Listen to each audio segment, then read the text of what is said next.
Hello and welcome back everybody to the Foodbuild factory, where after quite a long time of absence, I'm gonna be honest, it really was a long time, we're going to take a look at Slaughterhouse. That's the guy you can see on screen right now, and as always, we're going to go into the build and let's get it started. So, shouldn't be a surprise to pretty much anyone that after such a time coming back to the game, I wanted to do something that is a little up to date, and what better time to come back to the game as with Kid. So, just as a little bit of info, by the way, yeah, there it is. Just as a little bit of info, I wasn't gone from Fallout 76 the whole time. I was just not doing videos for quite a while, simply because I have a new job and it takes a lot of time, so I don't have that much spare time anymore. However, I'm trying to get back into it and do something like one video a week or something, and yeah, that's currently my goal. And today we're starting with an automatic melee build, as you probably could already tell by the fact that we are wielding a chainsaw. And yeah, I really love what they did with automatic melee weapons. Like, I mean, the pit is cool and everything, but really for me the big thing with this update definitely has been the change to automatic melee weapons. And in my opinion, that's exactly what the melee class needed, just because they're pretty powerful. So, for the longest time, melee was fun and could have been fun, but wasn't really good for boss gameplay, and therefore just... it was kind of... every time you made a melee character, it felt like you were missing out on something. And now that we have the option to just have a very overpowered version of a chainsaw or an auto axe with us on a melee build, especially since they don't weigh a whole lot, given you most likely are going to have martial artists, really brings melee back into the whole plan, in my opinion. I'm not quite sure if that makes a whole lot of sense, but I think you get the point here. So, what we do have here is an Executioner's power attack damage and strength melee weapon. So, as probably all of you know, I mean, the news are all over the place. When it comes to automatic melee weapons, the kind of effects you want to take a look at are either power attack damage or swing speed, just because swing speed nowadays is supposed to work and really increase the overall DPS. Power attack damage just increases your overall damage by the simple fact that every attack with a automatic melee weapon does count as a power attack. So we have two really good options when it comes to secondary effects, and when it comes to first effects, primary effects that is, well, when it comes to melee weapons I was always a little bit divided, just because the usual suspects like bloody junkies, berserkers, aristocrats are obviously going to be good again, but they're not as beneficial as they are on, let's say, a automatic rifle build or something, just because the base damage of legendary melee weapons is so low, considering that they are calculated under the impression that you have one strength only. And just before we talk about it a little bit more, yeah, I really hope, as always, when I'm doing the melee builds, that the scope speed is just going to land at some point. If it really takes too long, I might just walk away from it. I think you can already tell that in terms of power we should be able to handle this. And yeah, back to the topic. So, talking about the melee weapons, on this occasion I do have an Executioner's version. Pretty much the most desired version is vampires. As you can imagine, you have a really high rate of hits and therefore can regenerate a ton of health using a vampire version of the weapon.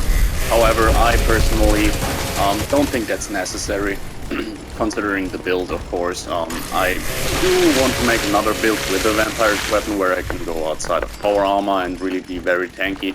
But for now, I decided to go with this Executioner's version here, just because I actually have that in the live game, and yeah, it was a really lucky drop for me. Not a drop, I mean, I did re-roll the weapon with modules, but yeah, it's pretty much for me it's a god roll. Executioner's power attack damage strength.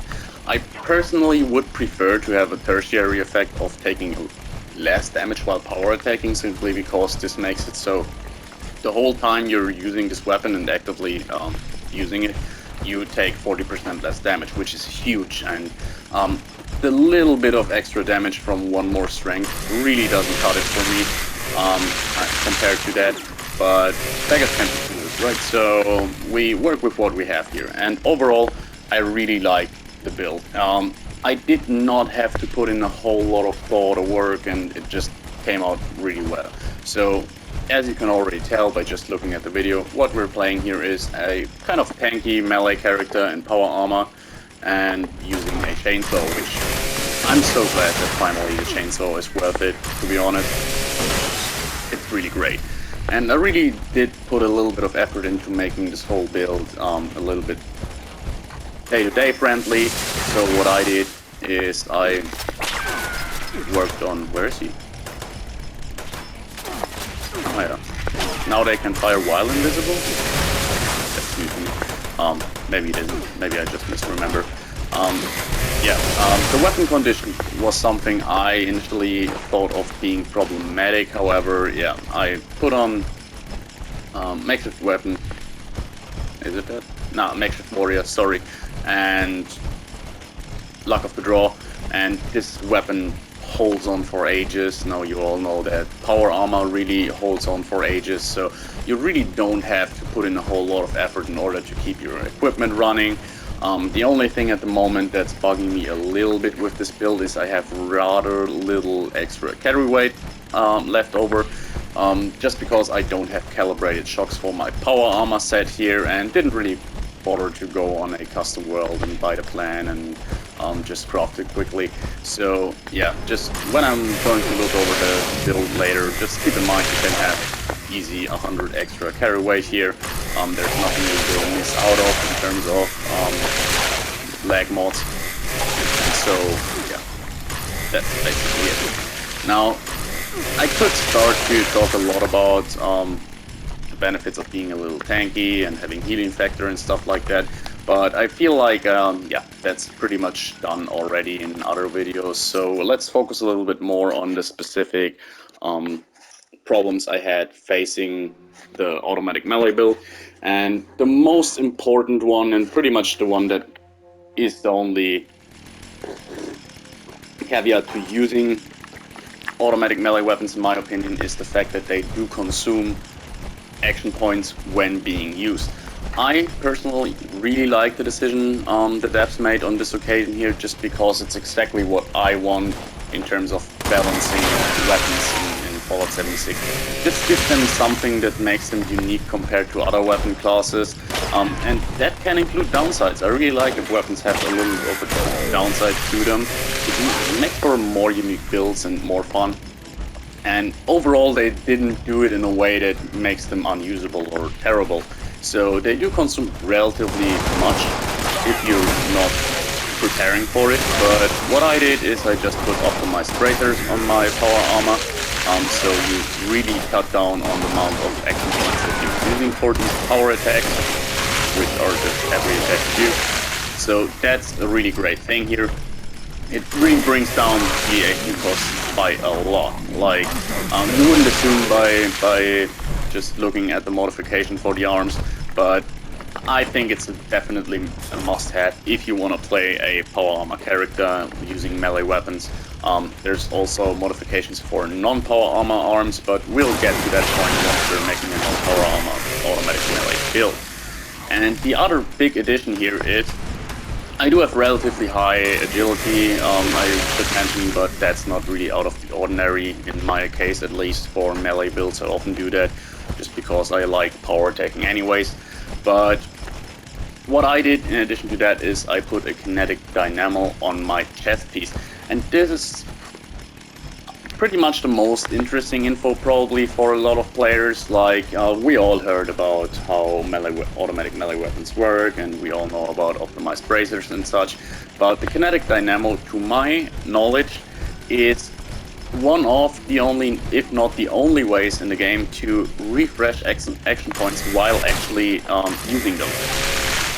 which makes them great because we basically never run out of action points within the game using this weapon, because either we're facing a single target which goes down so quickly that we're not going to have to worry about it, or we're facing off a group, and once we're facing off groups of enemies, we're always taking a little bit of damage in the meantime, and yeah, during that time we basically won't run out of action points.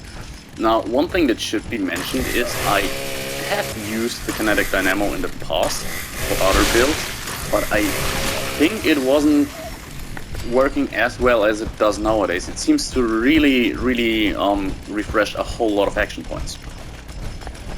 It doesn't though. Sorry. It does. Yeah. It really feels very well to use, and especially once you're fighting super mutants or blood eagles or so that have ranged attack. So you're always getting a little bit of damage here and there, which on paper doesn't sound like a great thing, but trust me, in this occasion it is.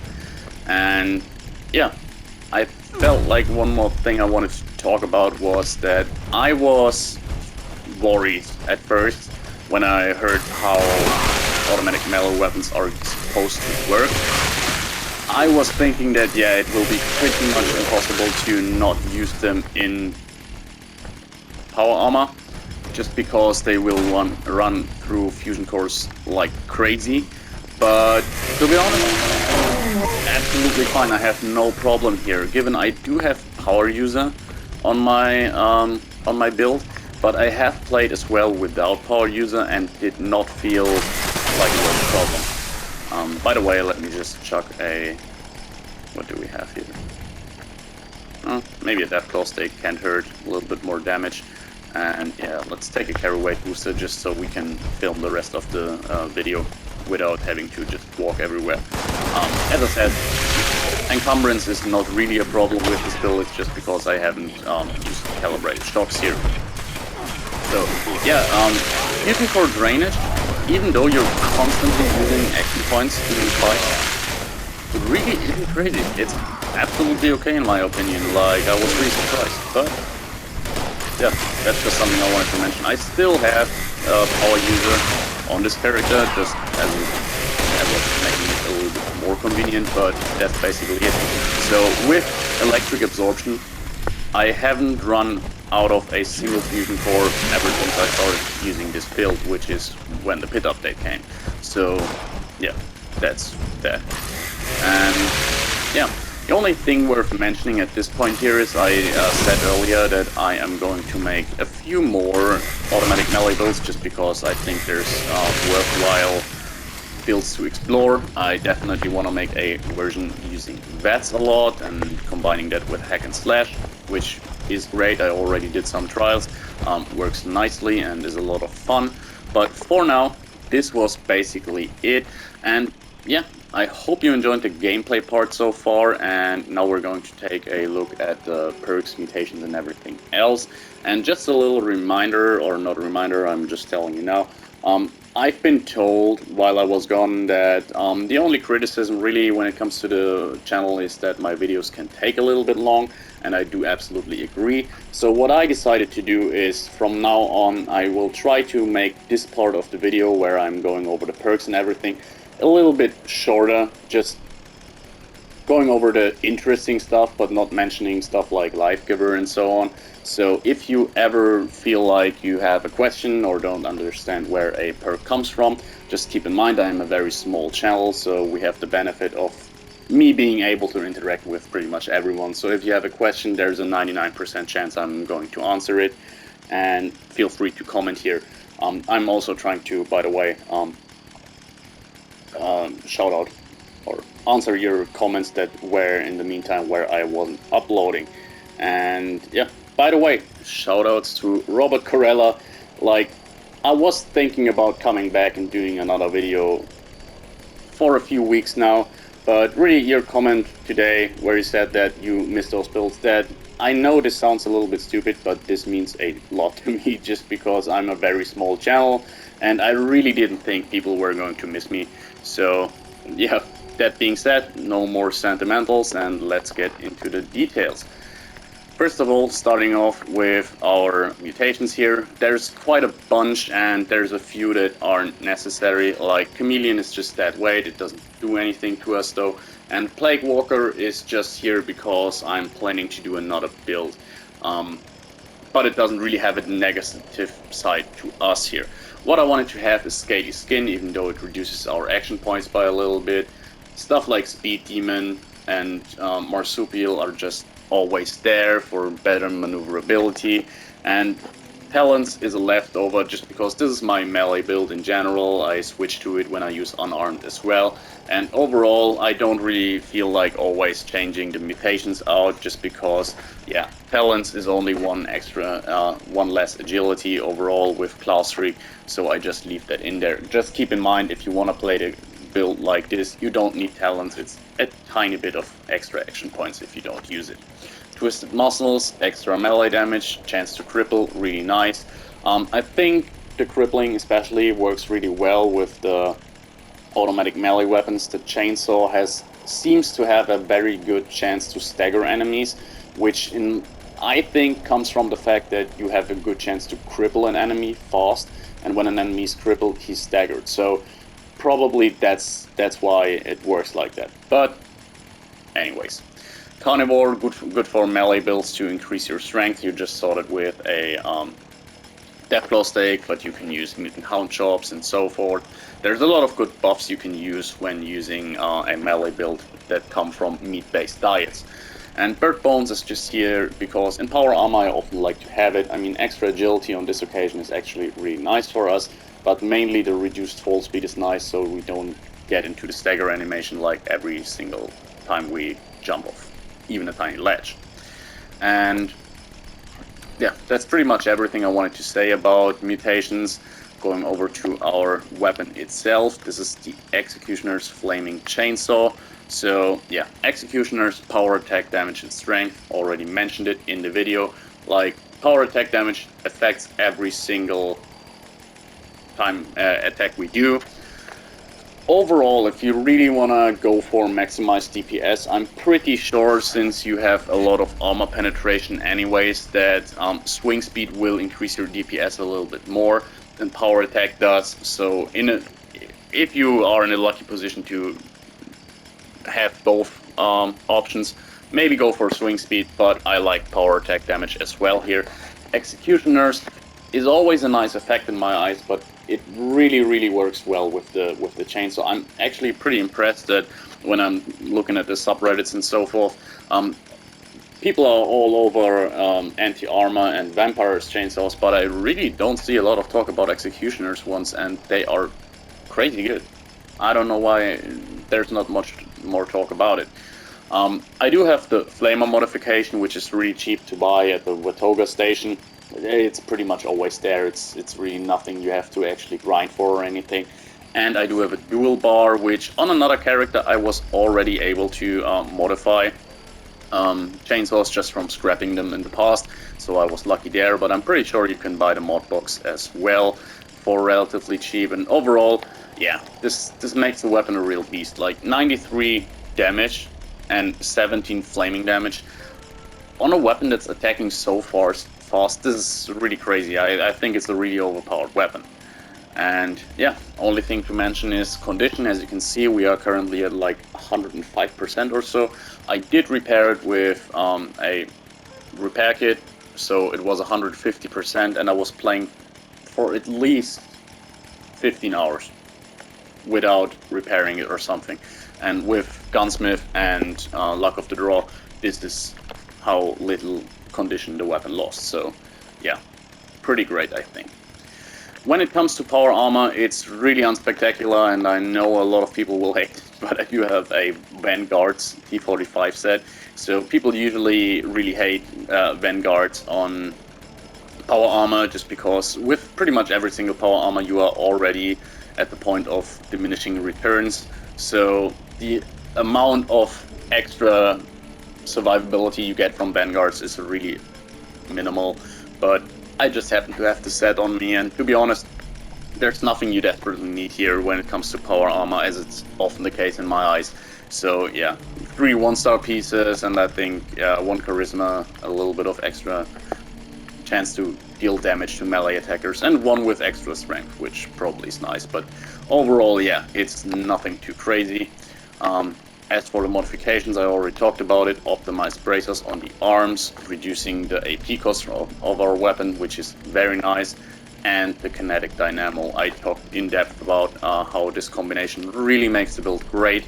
And as for the skin, I went with the Blood Eagle paint, which works really well in my eyes with all of the exhausts and so on. And yeah, I decided to not use a helmet, but use the Black Pumpkin helmet, which really suits the aesthetic really well in my opinion. Now, as always, this comes with the downside of not having lights in my eyes, but firstly, if people are looking at you, it's good if you don't have a light on. It just makes the aesthetic better. But if you desperately need one, my option when I do something like this is always to just hotkey both the helmets you want to have, and if you are in a situation where you desperately need lights, you can just put on the helmet real quick. So just from the light that's emitting by our chainsaw, we don't really see a big difference at the moment, but looking at the floor you can see. So yeah, really no problem there. And yeah, that's pretty much it when it comes to our equipment. And lastly, we're going to take a look at the perks here. And as you can see, to no one's surprise, basically 15 strength. Now the only noteworthy mention here is I do have a lot of chems on me, which is unnecessary, so you could go all in and take all the slugger perks. I had to make 3 points of room for traveling pharmacy though, so I have rank 3 of slugger, and the other ones reduced so forth. And furthermore, martial art is to increase our DPS by adding more attacks per second, and incisor to penetrate armor really well with our weapon, and that's basically it. No surprise here. As you can see, perception is just filled very little. Endurance, I wanted to have some amount of endurance going on, that's why I have filled in solar powered here, giving us a little bit of extra strength and endurance during the day. You really could live well with just Life Giver, Fireproof, do whatever you like here, to be honest. I just want to have some survivability going on. When it comes to Charisma, Tenderizer is here as it should always be, just because it's, yeah, such a good perk, to be honest. And I do have Strange Numbers, so yeah, this is one of my rare occasions where I actually make a team character. Strange Numbers just here to give us a little bit of an edge. If we are in a team, usually there's someone mutated, and you get a little bit more damage from Twisted Muscles, maybe a little bit more jump height. Overall, just a little better character-wise. So why not for 1 perk point? Then we go over to Intelligence. I already talked about both these perks during the video, Makeshift Warrior and Power User. And Agility, this was one where I really had to start filling gaps a little bit, because I want to have high agility, but when you're doing a power armor melee character, there's actually not a ton of stuff you can actually use, like Action Boy and Adrenaline were some really easy picks. Those were pretty clear from the start, but I was left with like 6 perk points here, and yeah, I decided to use Through Hiker, which often is a waste, to be honest, but on this occasion, yeah, since we already wanted to have a lot of agility going on and had to fill the blanks, Through Hiker not a bad decision, especially since, as I said, you can do a lot with food buffs when it comes to a melee character. And lastly, Born Survivor at rank 3, which is something I very rarely do, just because everything above rank 1 is most of the times not necessary, just because if you wanna make a character that's using chems and stims a lot, you can make it so that at 20% the stim pack will definitely help to not get killed. On this occasion though, I really wanted to be in the higher up levels, works well with Vanguards as much as that is worth, and still you're not burning through stimpaks super fast, trust me. I still, just from day-to-day looting, went up in my stimpack amount, because you rarely drop to 40% anyways, so yeah, there's that. And lastly, relatively high luck for a melee build, at least the ones I'm doing usually. So what I wanted to have here is Storage Genes, obviously in Class Freak, just to balance out all of my mutations. This was a pretty obvious pick. luck of the draw, I already mentioned. And lastly, I went with Ricochet, even though we're not using Vampire's weapon and therefore don't really need it. It gives us a little bit more survivability, and that's basically it. And lastly, when it comes to legendary perks, as is custom, like more than half of them are just here to give me some extra special points. As you can see here, we have extra luck, endurance, intelligence, and strength. And the interesting ones are electric absorption, which is a must-have pick in my eyes when it comes to any power armor character, just so you can refuel your fusion core on the fly and don't have to worry about that ever, basically.